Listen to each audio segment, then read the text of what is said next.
Good evening, comic book fans. Welcome back to Comics in 5 Minutes. I'm your Elvin Shorty, and I know earlier I said I wasn't going to do one today, but I started flicking through Superman, Son of Kal-El, and it turns out it was really quite cool, so I thought I'm going to have to talk about it now while it's fresh in my head. So, what we're reviewing today is this. Now, there's a couple of reasons why this one perked my interest straight away.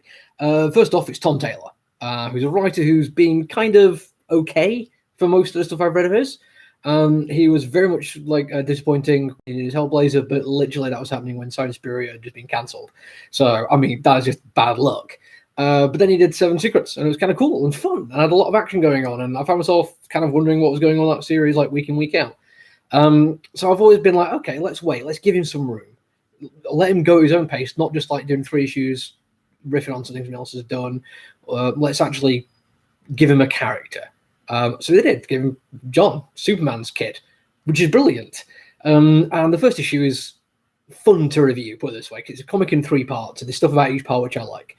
First off, though, we're going to start with something I don't like. The style of art and a little bit to do with the colouring is kind of all shiny. That looks pretty awesome, and I can see why they don't want that to look all shiny. That's all fair enough. But when there is those kind of big sequences with a lot going on, you lose a certain amount of detail. I'm going to show you a picture of Wonder Woman here. Now, that there is a perfectly good Wonder Woman bit of artwork. I love the blue highlights for the black hair. I love facial expression. Everything about that is really, really cool. In the panel beforehand, for some reason, that's what Wonder Woman looks like. Isn't that just a little bit weird and a bit odd? But I like the colour palette. I like the fact that with all this huge over-the-top sci-fi gubbinry happening and the really cool slick artwork, it ends up being just a human story. It's Superman as a concerned would-be father rushing to go and help his wife give birth.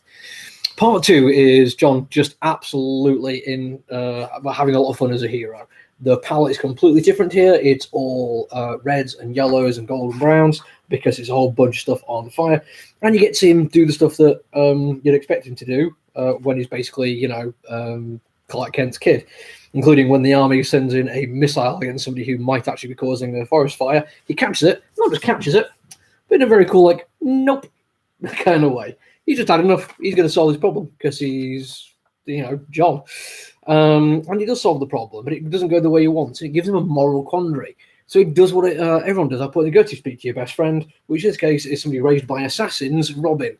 And there's a wonderful bit of conversation. This is like the best writing of the entire book. And don't get me wrong, there is some really cool writing in this. There's a lot of very nice friends talking to friends, husbands and wives, very real dialogue. Not like full naturalistic stuff that is my bread and butter, but it does feel great to be reading it. It feels like a little window into the lives of these people, even more so when it's Damian Wayne and John L.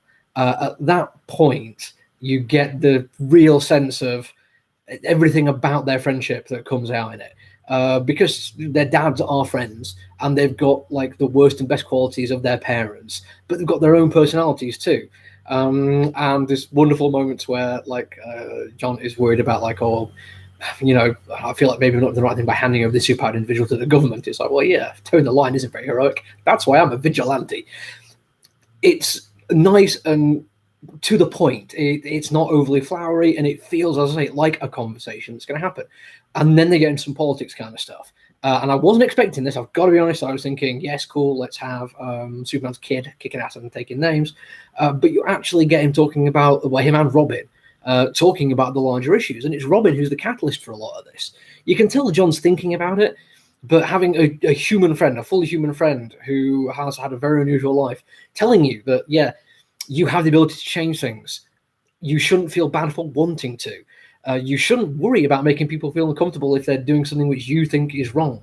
People should be made to feel uncomfortable. He points out quite rightly that not only is he Clark Kent's kid, he's Lois Lane's kid, who has made a living out of holding the powerful to account. And it ends on such a happy, joyous note that the final page of artwork is damned near perfect. It is classic Superman. It's Christopher Reeve level of classic Superman. I am in love with that final page. It's just everything I wanted it to be. The glow from behind, the tattered cape, the line, it's time for Superman to stop fighting the symptoms. You're powerful enough to be the cure, says Robin. And that's not what it says. There's a bit with Wonder Woman, and it's my last bit I'm going to read out for you because it's one of those moments that really lifted me. It's not like I was feeling down or anything, but I swear this bit of writing probably lifted me up. It's when Superman is trying to save people's lives, but he's not just. Oh, sorry.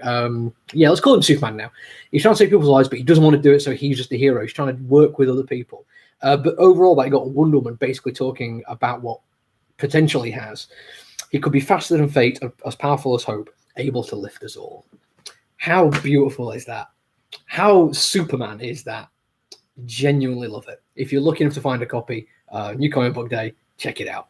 I'll be back tomorrow. Until then, look after each other. Stay safe, everyone. Bye.